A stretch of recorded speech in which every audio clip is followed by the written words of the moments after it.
I will talk to you about a couple of things.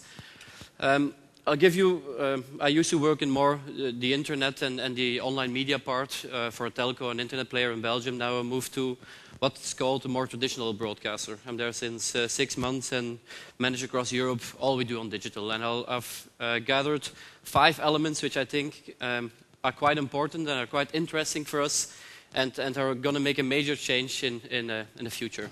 Let me run through them. Is there a... I'll talk about video. I'll talk, is there a digital youth? And what's it about and what are they thinking? I'll talk about Asia, because there's amazing things happening over there. I'll talk about the blending of industries, and I'll talk about mobile. What we see at this moment is that about 60% of everything that is being consumed online is video. And video is becoming a mass media again, just like TV once was. If you look at probably the industry that has captured most eyeballs and minds at a certain moment has been TV. And TV will not go away. TV will remain there, and I think for a long time, because it is an incredible media to tell a story. And stories create emotions. And so that's one of the reasons why TV will be one of the elements that creates emotions. But the digital media allow to go much further. Digital media allow to get what Esther just named, to get into the attention economy. And we'll be measuring more and more not so much return on investment, but also return on involvement. Combination of digital media and video is something that's going to be crucial and something that's going to be very interesting to watch. Video is also, I think, a quite historical way for what is named more historical media players to get back in. If you look at the last years of the internet, internet started as a very simple means of communication. Then it became a groupment of links, which became portals. It evolved towards search and the new kind of communities like Facebook and Bebo, which are doing amazing things. But this is the first time that for these kinds of players, it's about something that they know. Broadcasters know how to play with video. They know how to address audience. They know how to create emotion around that. And at the end, it's not going to be, is it going to be user-generated content, or is it going to be professionally produced content? It's going to be about great content. And this will blend into something new. And the third part, which I find very important, is that creativity is going to be back. At this moment, we're consuming all kinds of video, but the creativity that you see emerging, both from user-generated and what we call guided or professionally produced, is emerging into something new. And I've put a video of something that we did in Norway at the end of the year, which is kind of a mix between both, which we did on primetime TV, but also online, but also on mobile, and which had fantastic feedback and ratings. Ivan, you can play it. Julestemningen vil aldri bli den samme. På en låve i skogen må 24 mennesker leve som nisser i 24 dager. Jeg har ikke noe særlig sans for den grauten, så vi må dytte oss hele tiden. For dem adventstiden en beinhard kamp om julegrøt, rosiner, nøtter og marsipan. Vis at du spiser marsipangris. Jeg har ikke lov til å spise svin. Du har lov til å spise marsipan. For å si det rett ut da, dere tre rotter dere sammen her, synes jeg. Rotter jeg med? Jeg. Det er røykforbud der, men det driter jeg, for jeg røyker når jeg vil, og hvor jeg vil. Kun den sterkeste nissen blir igjen til julaften, og vinner 1 million kroner. Au! Fy faen! Den brenner i skjegget! Legg deg ned! Au! Reglene bør ikke være så strenge at man ikke får nytt skjegg når det er ødelagt. I en verden der mandelen i grøten betyr alt. Jeg har jo nøtteallergi, og det torde jeg ikke å si fra om på audition. Der juleverkstedet ikke er noen lek.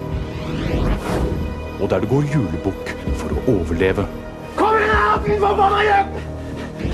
24 nisser, 24 mandler og 1,4 tonn havregrøt. Man nisse opp hele driten. Nissene på låven hver kveld på TV Norge fra 1. desember. Det er først i år at jeg har fått øynene opp for hva julen virkelig kan være. 12 crazy Christmas Santas. It worked like hell. This is a blend between two. Second thing to talk about is digital youth. digital identity is something that's becoming so important to the youth at this moment. If you look at what's happening at this moment, how people are gathering digital assets to show how they are online. One of the elements that is happening a lot is offering virtual roses. You know, you can offer to somebody you like or love a virtual rose for something between $5 and $10. People take that virtual rose and put it on their blog to show how much they are loved by others. This is becoming an incredible identity, also with its downside, by the way. I don't know if you heard a couple of weeks ago where Chinese teenagers committed suicide because they lost part of their digital assets.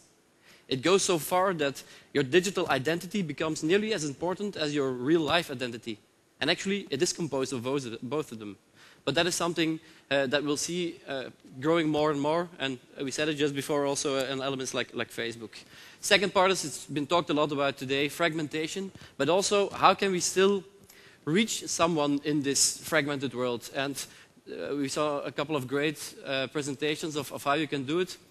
But one of the things that I'll always remember is something that happened to me a couple of weeks ago, but also 20 years ago. 20 years ago, when I was 14 or 15 or something, I went up in my house, and I have my father had this study. And he was always working there. And I went up to the stairs, and I opened the door, and I see my father typing. And I say, "Father, what are you doing?" And he says to me, "Shut up, son, I'm typing." Now, a couple of months ago, I have a nephew, he's called Glenn. Doesn't matter, or does matter, but he's 16 years old. And we had this family party, and I go up, and I see his computer. I open the door again, and I see on his computer he's downloading something. He's chatting on MSN.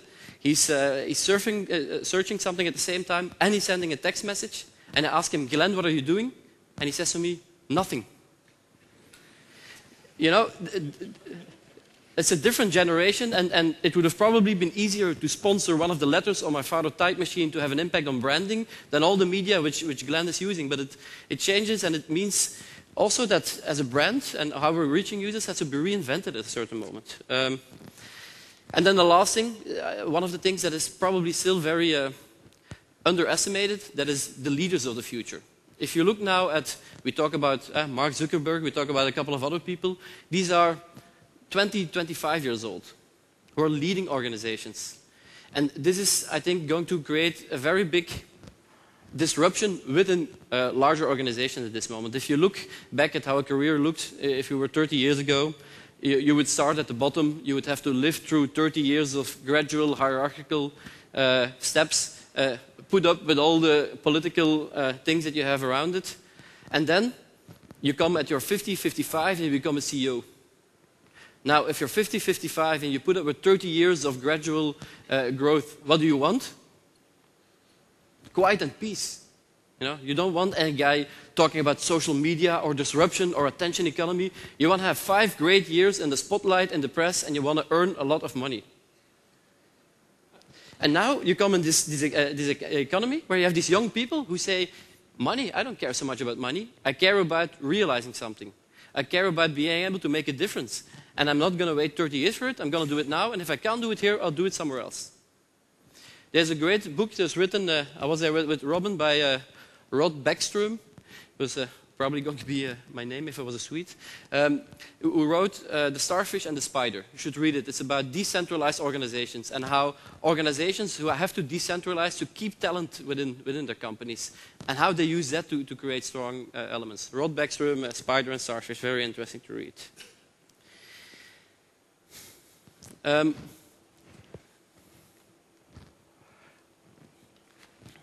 Yeah, we can move that one.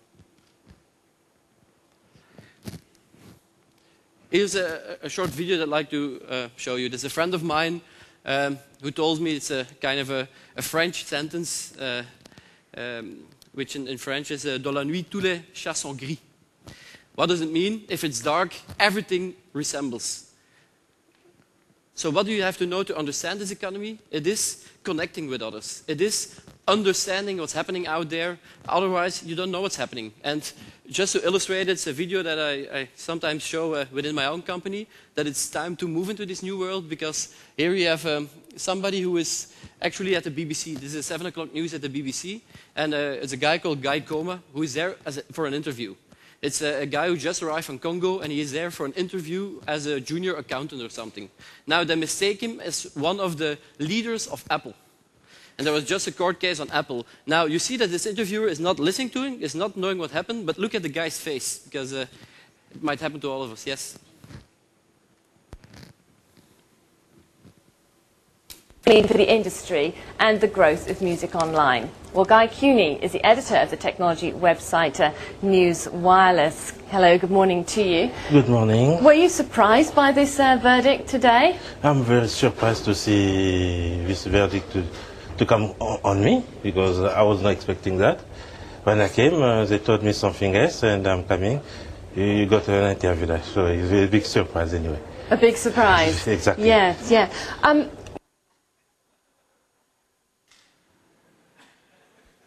Right.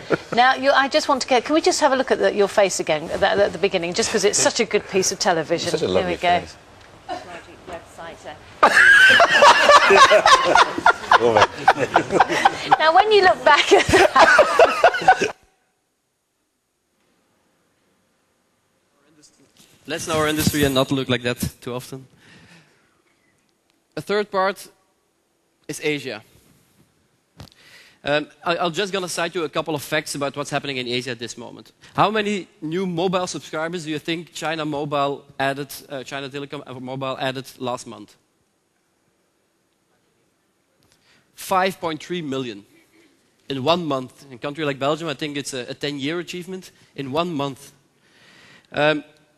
In China, you have 10% of the people that are online. It means approximately 130 million. And it's expected to triple within the coming 3 years. And then it'll be the #1 nation connected to the internet.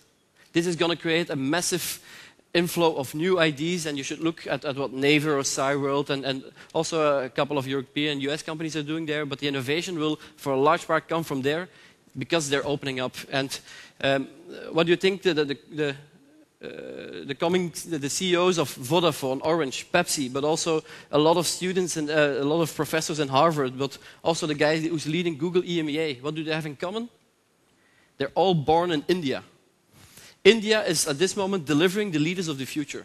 They're getting ready, not only because they're already broad thinking, because they know more than us the Asian market, but they're so committed and dedicated, much more than we often are in our jobs. That's a new flow of CEOs are coming in at a speed that you cannot imagine. And then I think one of the most remarkable things that happened over the last months, may have seen it, the China government, so the People's Republic of China, invested $3 billion just before the IPO of Blackstone.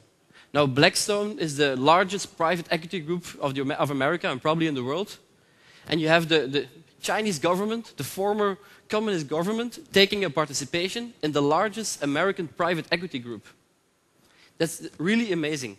You know, from disclosed countries and industries, we have now the Chinese government entering in people that are transforming complete businesses. And that, for me, is a big sign. Not only that their internal market is growing, but China is going outbound also. It's a very interesting evolution and a lot of things to watch out at that stake. Next element that I'd like to show is the blending of industry. We talk a lot about mashups, and mostly it involves a Microsoft, Google, or Yahoo asset that we link to an application. Now, I think that we're also going to see mashups or blending between industries. I'll show you one of the things that we've done as an example. Here we have we took a participation in a company just outside Washington, which is called ZeniMax. Some of you might know it from a game named Oblivion. Yeah, you can play it. The gates have been opened, and the Elder Scrolls 4 Oblivion has emerged as one of the best games of 2006. Best single-player role-playing experience to come along in years, declares IGN. A rare and remarkable achievement, says GameSpot. Oblivion raises the bar so high that most RPGs should be satisfied with a fraction of what's here, raves official Xbox magazine. A masterpiece. Superlative. study. The New York Times announces that Oblivion is such a rush. And the awards speak for themselves.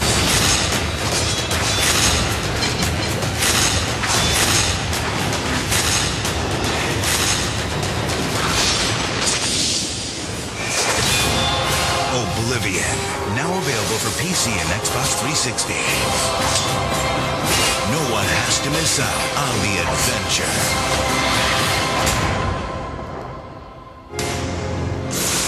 The Elder Scrolls 4, Oblivion.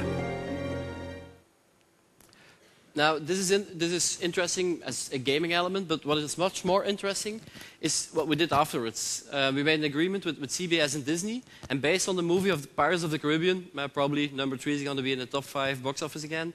Together there's a TV show. It's Pirates Master. It's comparable to, you get people, you put on an island, you vote some people off. Well, now we're going to put them in a pirate ship. It's going to broadcast on CBS in September and second quarter 2008 in the rest of Europe. But there's also a game link to it and an online community link to it. And here you see, at this next video, you see what that has been bringing and how that has been building up this kind of pirate community. Yeah. Oh, 'tis an honour indeed to have you back aboard me ship. The man who vanished from under the eyes of 7 agents of the East India Company. The man who sunk a French war galleon with naught but his cutlass and a diving bell. The man who sacked Nassau Port without firing a shot.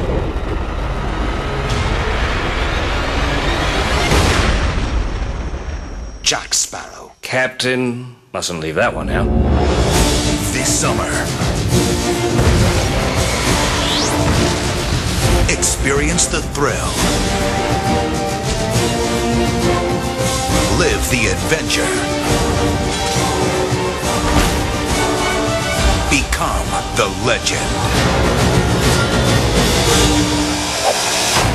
That's interesting. Pirates of the Caribbean, The Legend of Jack Sparrow.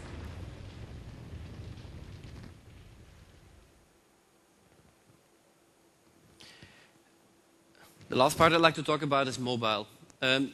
Just if you can show me your hands, how many people of you have used their mobile phone as an alarm to wake up in the morning? Oh, that's a lot. Do you know what that means? For 80% in this room, probably the last thing that you did yesterday evening is watch at your mobile phone, put your alarm, probably check if you have an SMS in. And the first thing you did this morning is again take this mobile phone and put your alarm. As of then, if you would have lost your wallet at home, you probably would have left it. If you would have left your mobile phone at home, you would probably returned your car or went back to your hotel to get it. The mobile phone is becoming so central in every minute of us that we're going to see evolutions on it that is very difficult to describe where it's getting. But you see everywhere people are investing in doing it. And this guy, there's a reason why he's disrupting the conference. Yeah, you can show the next slide. If you see what's happened with the hype of this launch, it's not even a fantastic product, and I think it has had the most coverage ever of any product launch. And Apple has done it so great because Apple has made something that you want. We all want it. We're all reading about this phone. We probably would pre-order it.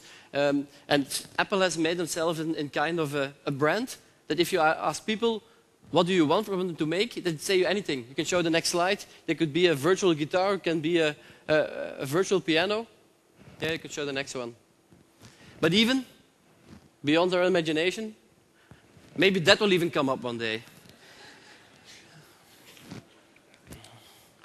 I'm going to end it here. We talked about the impact of video, youth, about what's happening in China a lot, about the blending of industries, about mobile. And one of the great things that is happening at this moment is that there are no final solutions. At this moment, there is only explorations. And that's why I find it such a fascinating industry, but also era. It's the fact what we're doing today here. This is nearly colleague sourcing to know better. And we need these explorations. We need this experimentation again to come to something great. And I think that everybody is engaging into it. And I'd like to thank you very much for your attention.